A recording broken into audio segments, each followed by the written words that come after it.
falando do conflito, pessoal, entrando no 4º dia seguido e as tensões apenas se escalando, se inflamando nessa segunda-feira, sem previsão nem remotamente de qualquer cessar-fogo aí no horizonte. Inclusive, o último ataque iraniano deixou 8 mortos e dezenas de feridos em Israel, pessoal.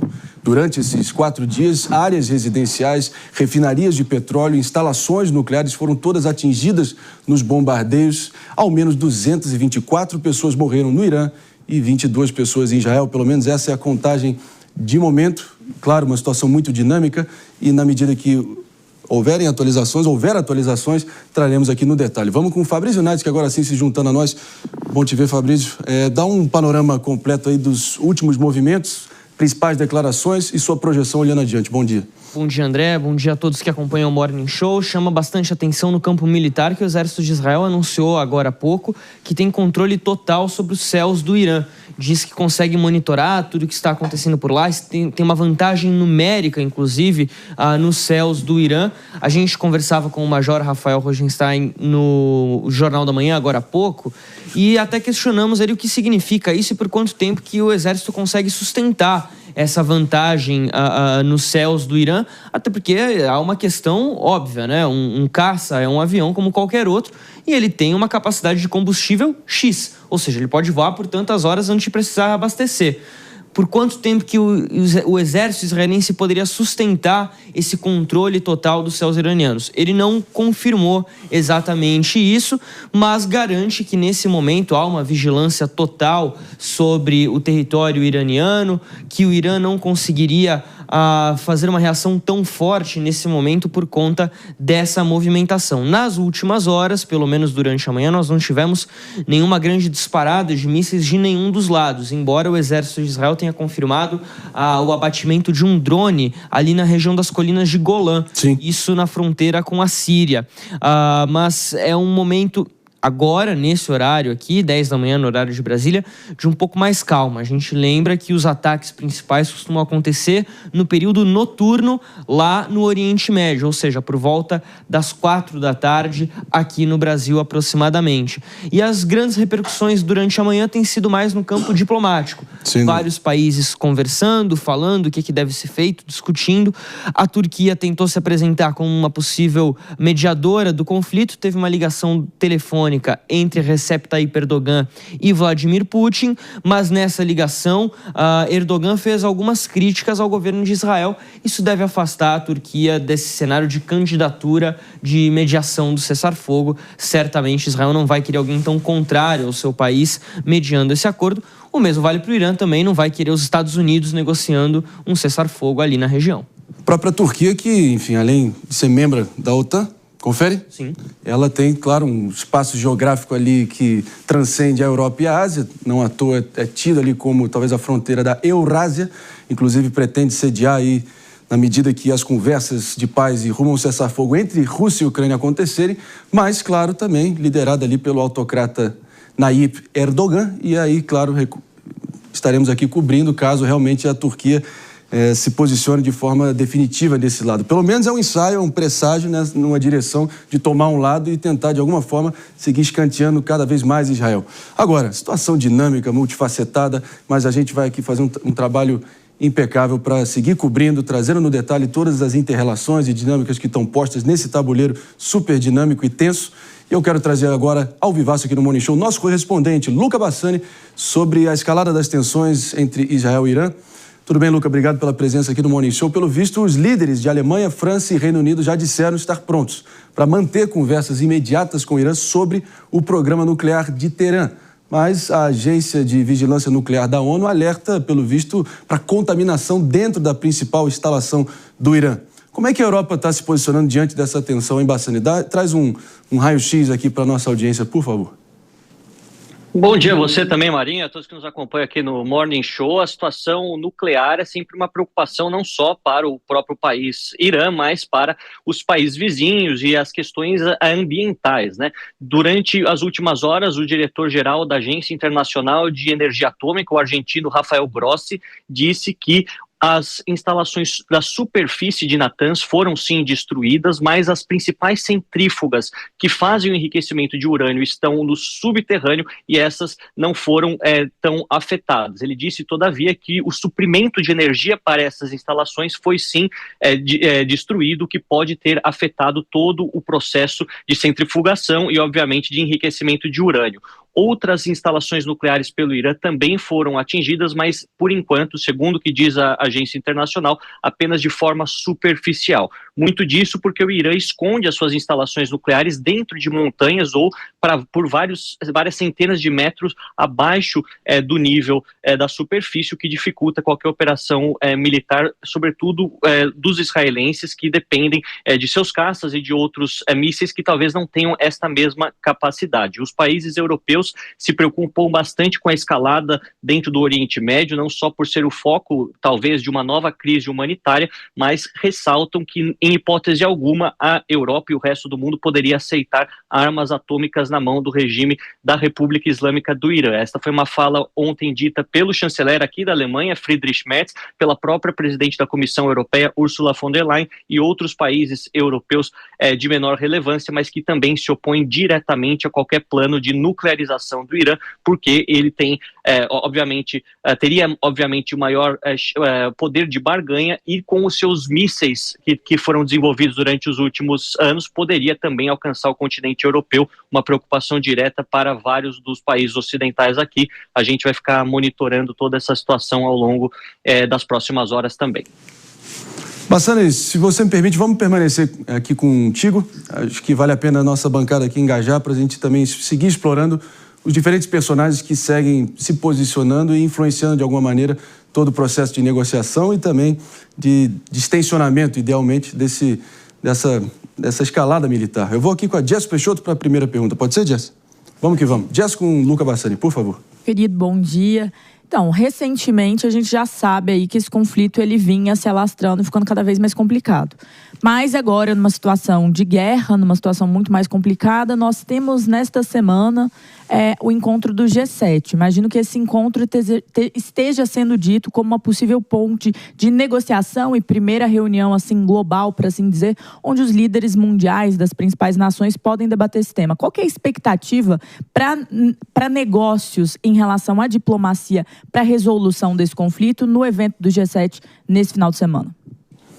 Bom dia, Jess. Realmente é uma questão relevante, porque agora no Canadá, na província de Alberta, nós teremos o encontro do G7 com as 7 nações mais industrializadas do mundo, mas que são nações ocidentais e que, na visão dos países mais próximos ao Irã, se é que podemos dizer assim, não seriam mediadores neutros neste conflito, imparciais o suficiente para poder ter qualquer postura de mediação. Nós sabemos que algumas outras nações são convidadas, alguns países africanos, o próprio Brasil, o presidente Lula está indo para o Canadá, talvez essa seria uma opção, mas aí falta essa maior robustez no aspecto militar ou até mesmo na importância geopolítica para poder fazer a mediação. A gente vê que, no caso em questão, os países europeus e os Estados Unidos estariam comprometidos por serem próximos a Israel. A Turquia e a Rússia, muitas vezes associadas mais ao Irã, principalmente pelas críticas que fazem ao governo de Benjamin Netanyahu. Talvez a China pudesse ser um país mais neutro neste quesito para tentar mediar, ou até mesmo a presença da Índia. A Índia tem uma postura muito próxima a Israel, isso é algo, inclusive, que vale a pena a gente ressaltar, mas não é totalmente contrária ao Irã. Então, acredito que da Ásia poderá vir um mediador um pouco com maior credibilidade. No contexto do G7 isso será mencionado, mas não necessariamente falando sobre a questão do Oriente Médio como um ponto de resolução, porque eles não teriam, ao meu ver, a capacidade de fazer isso por serem países ocidentais. É isso aí, Bassani. Eu vou com o Mano Ferreira agora para a próxima pergunta. Seguiremos aqui explorando todos os contornos, fatores, realmente situação complexa, mas fazendo um trabalho importante aqui de esclarecer tudo para a nossa audiência. Mano Ferreira, por favor. Bom dia, Luca. Um grande ponto de tensão nesse conflito é a possibilidade da entrada direta dos Estados Unidos, né? Eu queria que você trouxesse um pouco das informações que temos até agora a respeito de qual o grau de endosso que os Estados Unidos deu ou não ao ataque de Israel ao Irã. Como que está essa situação e qual o risco efetivo de uma entrada direta dos Estados Unidos no conflito?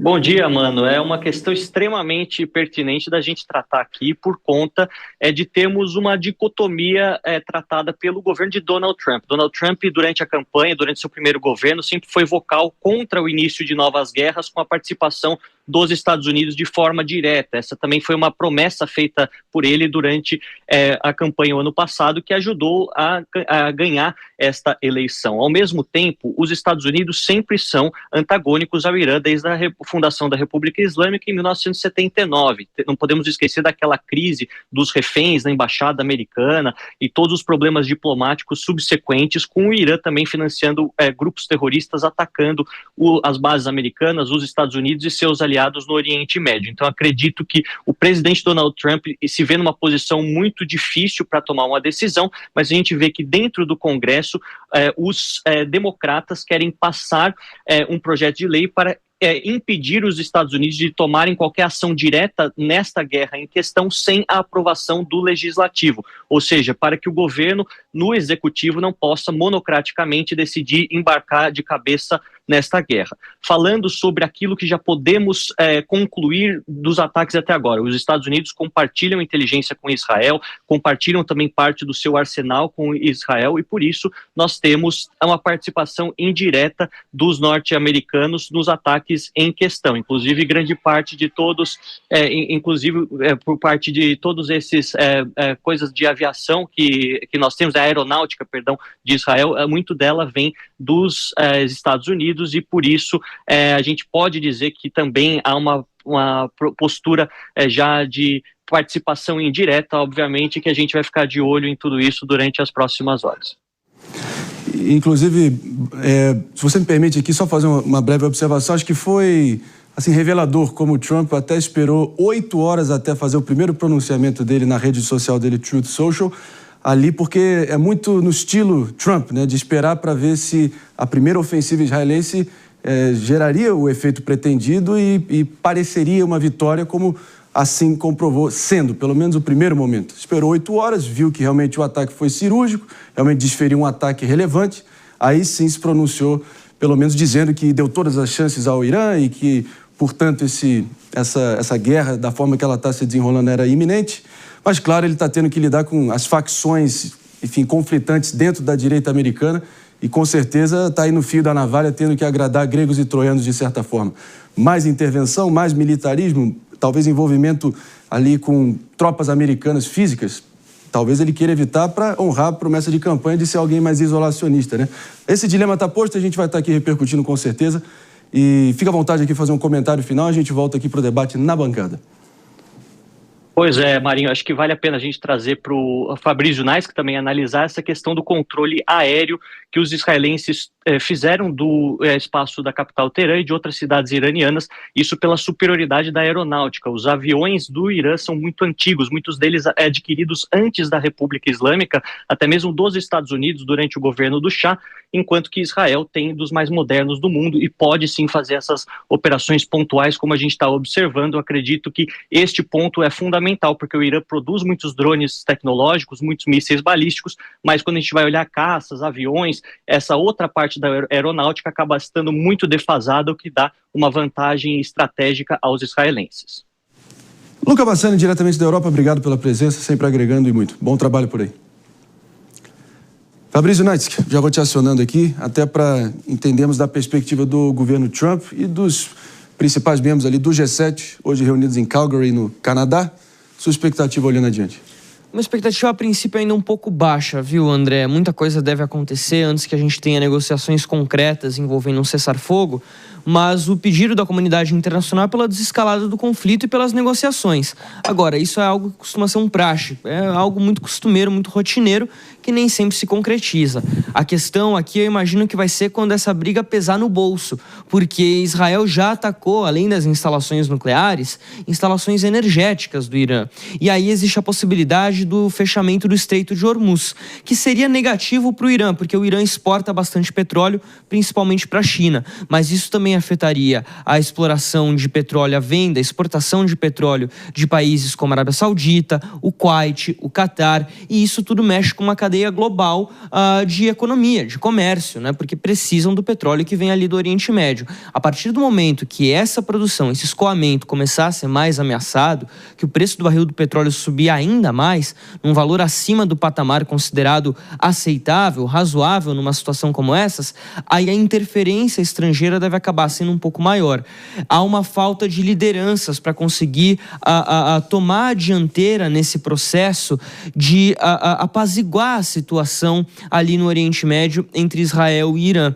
Os Estados Unidos, como a gente já tem destacado, são fortíssimos aliados de Israel e nunca estiveram tão próximos de Israel como estão agora. Em 1973, na Guerra do Yom Kippur, houve um acordo entre Estados Unidos e União Soviética para separar a briga entre Israel e Egito. Isso funcionou, mas eram outros tempos. Estados Unidos e União Soviética dominavam o cenário global, eram duas forças diplomáticas fortíssimas e hoje, além dos Estados Unidos não terem o mesmo peso daquela década, estão muito mais próximos de Israel. A Rússia, que é a substituta, vamos dizer assim, da União Soviética, também não tem essa relevância toda e está envolvida na guerra. Então vai ter que sobrar para um outro ator tomar essa dianteira. Eu tenho a impressão que a substituta real nesse caso aqui, nessa situação, vai acabar sendo a China. Porque a questão do petróleo vai gerar um impacto gigante, já está gerando, 74 o barril. Então, se passar ali de um limite de 80, se o petróleo continuar subindo, as potências, Fabrício está corretíssima, elas vão agir. E eu vejo que, de um lado, nós teremos os Estados Unidos fazendo essa parte com Israel, e de outro lado, nós teremos a China, que é afetada por essa alta dos preços e pelas possíveis ali limitações ao Irã e a toda a cadeia global ali da produção de petróleo, fazendo a contraparte em relação a negociar diretamente com o país. Então, essa potência hoje mais à esquerda, assim, para levar para uma guerra fria aos moldes ali União Soviética e Estados Unidos, para mim hoje ela seria a China. Agora, trazer Rodolfo e Mano para a discussão também, porque o fato está posto. Apesar do Irã ter contra-atacado e gerado aquelas cenas, enfim, dignas de filmes apocalípticos ali em Tel Aviv, os céus de Tel Aviv ciscados e chovendo ali mísseis, atingindo e matando civis israelenses, o fato é que já em poucos dias destruiu as defesas aéreas do Irã, dizimou ali os principais generais da Guarda Revolucionária e botou a elite do regime para fugir para a Rússia em algum grau. Isso somado tudo, e aí eu queria acionar Rodolfo e Mano, já de uma tensão interna crescente, principalmente dos jovens, das elites urbanas e principalmente de minorias religiosas dentro do Irã, pelo menos desde 2019, com o Movimento Verde, que questionou as fraudes ali na reeleição do então presidente Mahmoud Ahmadinejad. Claro, vários problemas de crise hídrica, desemprego, corrupção, protestos maciços. Você acha que, da forma que o regime de Ayatollah Khomeini está posto nesse momento, pode finalmente estarmos diante ali do terreno fértil para a deposição da República Islâmica? É muito difícil cravar o que vai acontecer, mas não os ingredientes estão se acumulando. Os ingredientes estão aí. O próprio Netanyahu fez uma espécie de convocação à oposição dentro da sociedade iraniana, dizendo, olha, o regime nunca esteve tão fragilizado, é a chance de vocês derrubarem este tirano, tentando dialogar diretamente com a população do Irã, sendo que, sabemos, é um regime extremamente autoritário, é um regime teocrático que oprime a oposição de forma bastante violenta. Então, não sabemos até que ponto, de fato, vão estar fragilizados a ponto de cair o regime, né? Sim. Mas, sem dúvida alguma, as forças de oposição interna devem estar pensando como agir diante dessas circunstâncias todas. Então, acho que não dá para descartar a possibilidade de vermos, ao fim deste conflito, ou em meio a este conflito, uma mudança de regime no Irã, o que provavelmente seria uma boa notícia para o mundo, porque é muito difícil pensar um regime que seja ainda pior, mais intolerante ou mais sanguinário do que o regime do Ayatollah. Claro que é precoce imaginar, mas de toda maneira a gente já vê explicitamente a linha seguida pelo Benjamin Netanyahu conclamando o povo iraniano a se insurgir contra o regime. Esse é o cenário que, claro, Israel está advogando no momento. Claro que seria necessária uma grande coalizão de vários iranianos de oposição que estão em exílio mundo afora, junto com alguns militares patriotas e reformistas dentro do país, um grande concerto ali para o Irã parar de enriquecer urânio, abandonar o programa nuclear, eventualmente parar de financiar Hamas, Hezbollah, Houthis e companhia. Enfim, claro que estamos olhando talvez um pouco para frente até demais e vamos tentar focar no presente aqui. Rodolfo. Marinho, você vê que desde o início dessa guerra, o raciocínio lógico era que ia sobrar para o Irã. Sim. Não tinha como. Na faixa de Gaza, todo mundo falando que... essa guerra sendo mantida ali por eles estava sendo financiada pelo Irã na faixa de Gaza contra Israel. E agora nós vimos Tel Aviv, olha só, Tel Aviv, que tem uma comunidade árabe gigantesca, estava sendo preservada até então e agora sendo atacada pelo Irã. Ou seja, o Irã, que estava financiando os armamentos, os ataques contra Israel, ali na faixa de Gaza, agora se revolta até contra o povo árabe também, porque existe uma comunidade que mora ali em Tel Aviv gigantesca. E a guerra começa a tomar proporções que lá atrás nós já havíamos falado, porque é como se fosse um prelúdio. Todo mundo já sabe o que vai acontecer, né?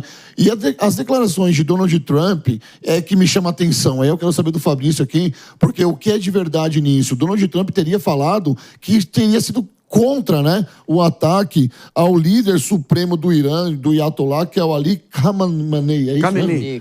É isso. É isso. Eu falei bem, Marinho. O que há de verdade nisso? Porque se ele se posiciona agora contra esse ataque, o que ele quer sinalizar para o povo de Israel e também para o Irã? Bom, inclusive, só para trazer um negócio aqui que está dando o que falar nas redes sociais que não perdoam, realmente vale a pena a gente só ressaltar aqui, por mais que haja ali, claro, uma semelhança física, o povo iraniano é descendente são persas. Não são árabes necessariamente. Eles falam farsi, que, enfim, é uma língua e toda uma linhagem com uma herança indo-europeia, diferente dos árabes que são semitas. Enfim, está virando meme aí, enfim, os iranianos não são árabes, por assim dizer, mas, enfim, está normal. Só em minha defesa... Eu cometi também. Mas só em minha defesa, eu tenho uma grande amiga que é a Aline, que ela tem um canal chamado Aline com Israel. Ela esteve no meu podcast, ela falou que um dos motivos por qual Tel Aviv não tinha sido ainda atacada é justamente por conta dessa comunidade. Sem dúvida, sem dúvida. Agora, Fabrício, vamos desenrolar um enrolado, contigo mesmo. Começando com essa questão sobre o Khamenei. Vamos lá. Aqui há o seguinte, há um entendimento, o Khamenei ele é o líder supremo do Irã. Ou seja, ele manda em tudo lá, inclusive nos preceitos, os dogmas que envolvem a religião islâmica. Ele é uma espécie de líder religioso também lá no Irã. E uns tratados que o Khamenei assinou nos últimos tempos indica que o país não poderia usar uma bomba atômica ou uma arma nuclear, que seja, porque isso iria contra os preceitos da religião islâmica. Ou seja, uma das leituras que a gente pode fazer aqui, Rodolfo, é o seguinte, que o Trump entendeu que uma das formas mais seguras de evitar que o Irã possua uma arma nuclear ou que ele utilize uma arma nuclear para atacar um país inimigo como Israel seria justamente mantendo o Khamenei no poder. Essa é uma leitura. Sim. Agora, o que a gente precisa entender é o seguinte, uma eventual troca de regime no Irã não significa um alinhamento automático com os Estados Unidos, com o Ocidente, com Israel, diferente do que aconteceu na Síria. Na Síria caiu o governo Bashar al-Assad e agora o novo governo é um governo mais alinhado ao Ocidente. Não à toa, os Estados Unidos retomaram as relações com a Síria há pouco mais de um mês. No caso do Irã é diferente. Há uma oposição interna, o André mencionou o que aconteceu na Revolução Verde, que não teve algo muito efetivo, mas que despertou ali um aumento da oposição iraniana, mas sempre nesse discurso contra Israel. Ou seja, muda o nome do problema, mas não acaba com o problema.